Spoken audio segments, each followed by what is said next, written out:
Oi, sejam muito bem-vindos a mais um capítulo. Esse vídeo de hoje é sobre o capítulo 7, que fala sobre Noé e sua família entram na arca. Eu vou primeiramente ler o capítulo inteiro, dando ênfase às dúvidas que surgirem sobre esse capítulo. E logo depois da leitura, eu vou pesquisar sobre cada dúvida. A resposta mais lógica e que fizer mais sentido para mim, eu vou colocar aqui no canal. Eu espero que vocês gostem desse vídeo, tanto quanto eu estou gostando, então venham comigo.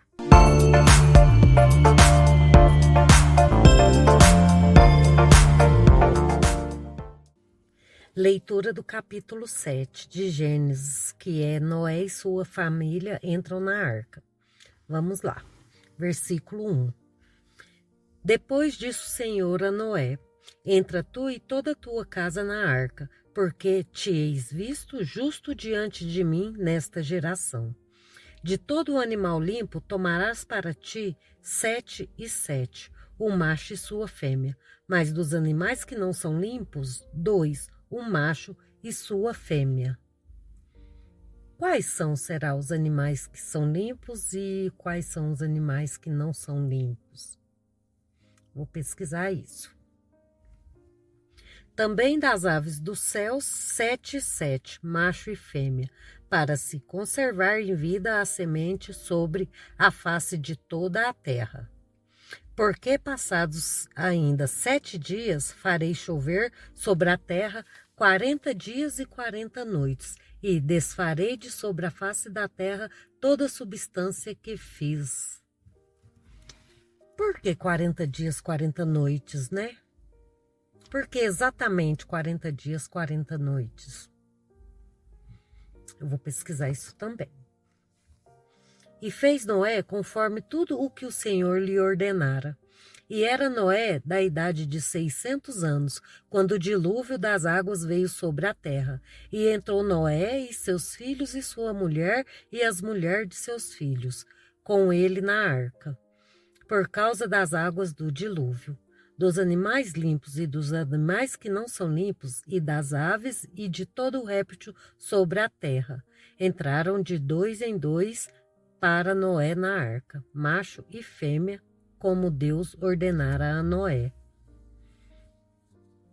Nossa, como é que coube, né? Esse tanto de bicho.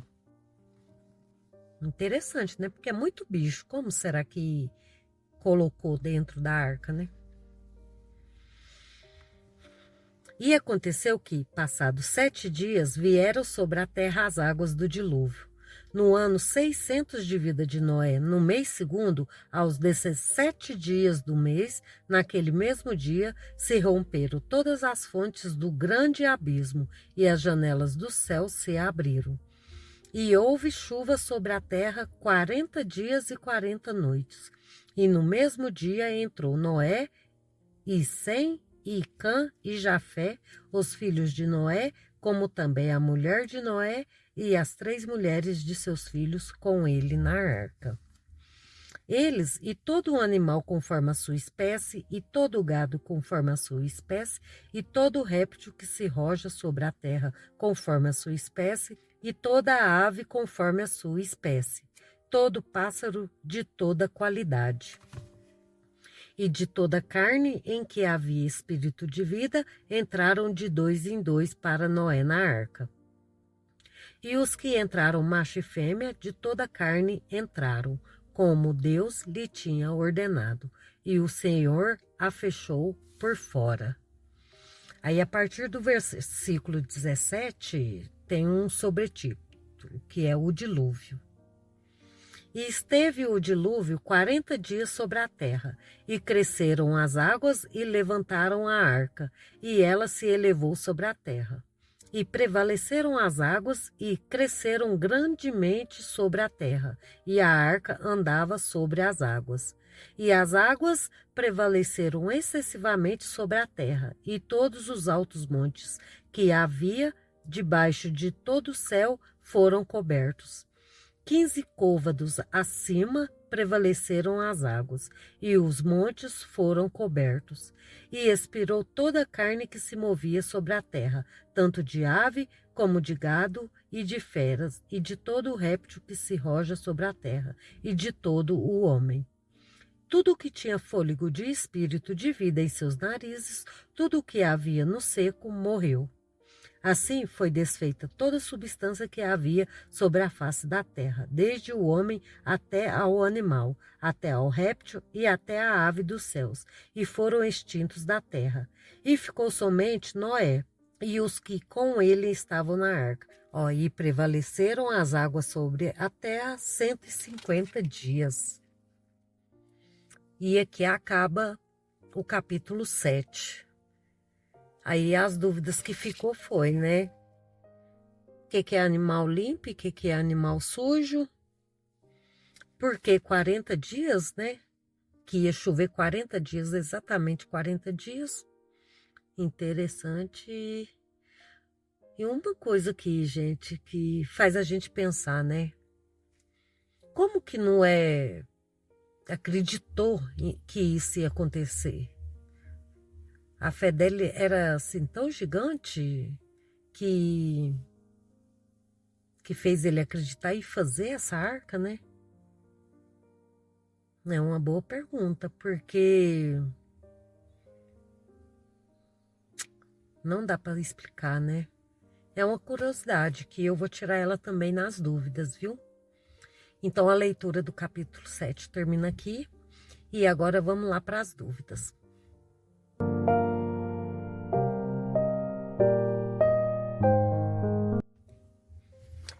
Agora vamos para a parte das dúvidas e curiosidades do capítulo 7 de Gênesis. A primeira dúvida que eu tive foi o que é animais impuros e animais puros, né? Tipo limpos, que fala lá na Bíblia. E por que 7 limpos e só 2 sujos? Aí eu pesquisei e a melhor resposta que eu encontrei foi essa daqui. Que animais limpos são ovelha, boi, cabra, pomba. Animais não limpos são porco, camelo, corvo, águia. E por que 7, né? E 7 limpos e só 2 sujos, né? E que dá para entender é que os animais puros eram os que podiam ser usados para ofertas a Deus e também, mais para frente, para alimentação. Já os impuros não serviam para esse propósito. Foi por isso que dos limpos Deus falou 7 e dos não limpos só 2.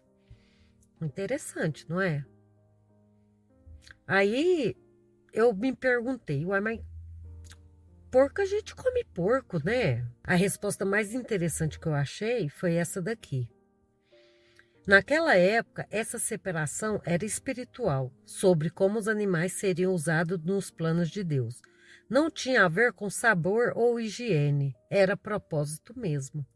Naquela época, era propósito. O porco era um animal sujo, então não se comia. Era mais uma separação espiritual. Interessante, né? Como que de tempos em tempos vai mudando as coisas, né?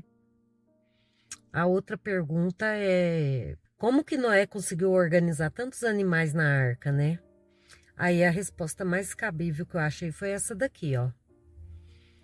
No verso 9, diz que os animais vieram até Noé, como Deus havia ordenado. Ou seja, Deus mesmo cuidou dessa parte. Ele trouxe os animais certos na quantidade certa e com certeza ajudou tudo a acontecer direitinho. A arca era bem grande também. Tinha espaço para tudo conforme o plano divino. Faz total sentido, né? Porque Deus falou que ele não precisava preocupar, lá na Bíblia não estava escrito isso. Que ele que levaria os animais até Noé, fez total sentido.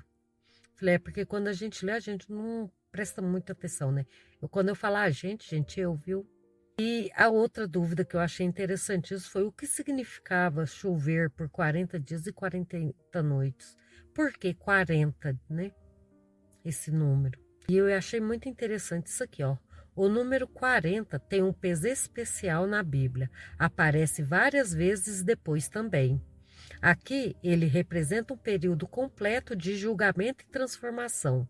A chuva não foi só uma tempestade, foi o começo de uma nova fase na história da humanidade. Quer dizer que esse número 40 vai aparecer mais vezes na Bíblia. Eu não quis pesquisar porque eu não gosto de spoiler. Mas olha que interessante. Deve ser um número simbólico, né? E a outra questão foi: como é que Noé confiou tanto em Deus e fez tudo o que fez sem questionar nada, né? Sem organizar, porque a gente é desse jeito, né? A gente confia até certo ponto. Eu me fiz essa mesma uma pergunta. Será que eu confiaria como Noé confiou quando fez esse pedido? Falei, Noé fez exatamente o que Deus mandou, mesmo sem ver nenhuma nuvem no céu no começo. Ele obedeceu e confiou 100%, mesmo sem saber tudo o que ia acontecer. Isso faz a gente pensar, será que eu também confio assim? Mesmo quando não entendo o plano? Gente, a gente dá uma decaída, não dá? Você não entende a coisa, você não sabe o porquê. E questiona, e muita gente sai do caminho, né? Eu acho que a gente, a partir de agora, tem que confiar e acreditar, mesmo sem entender. Siga no caminho, né? Porque é igual eu falo para muita gente, se não fazer bem, mal também não faz. De jeito nenhum. É igual eu falar, a vida não pode melhorar, mas piorar não piora. E isso é fato, viu? Uma pergunta interessante que eu achei aqui. E se Noé tivesse desobedecido? O que será que teria acontecido se Noé cansasse? Eu falei a resposta. O capítulo mostra Noé como alguém obediente. Mas imagina essa hipótese.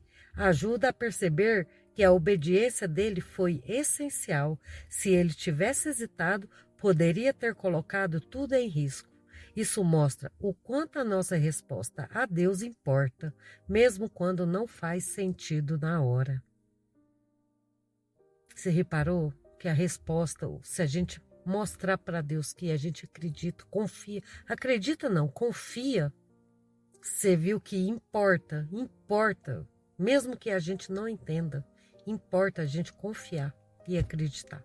Eu, a partir de hoje, vou fazer isso. O máximo que eu puder. Eu sei que eu vou cair em tentação, sei que eu vou cair em desânimo.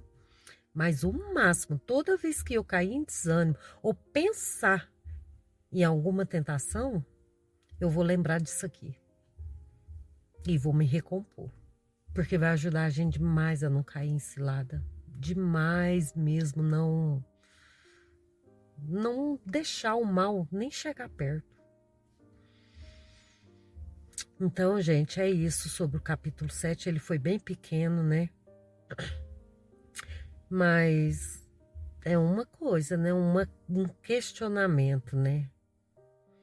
É igual, eu li e pensei em poucas perguntas, depois a gente vai questionar tudo que a gente lê, tudo que a gente vê, né? E para você, o que mais te chamou a atenção nesse capítulo? Me conta aí nos comentários. Eu vou adorar saber o que mais te chamou a atenção. Esse foi o capítulo 7 de Gênesis. Então, eu me despeço por aqui. Agradeço a todos por ter me acompanhado e já estou doidinha para fazer o capítulo 8 e desmembrar ele inteirinho e compreender. E espero que vocês também estejam com a mesma vontade que eu. Muito, muito, muito obrigada e até o próximo vídeo. Tchau, tchau.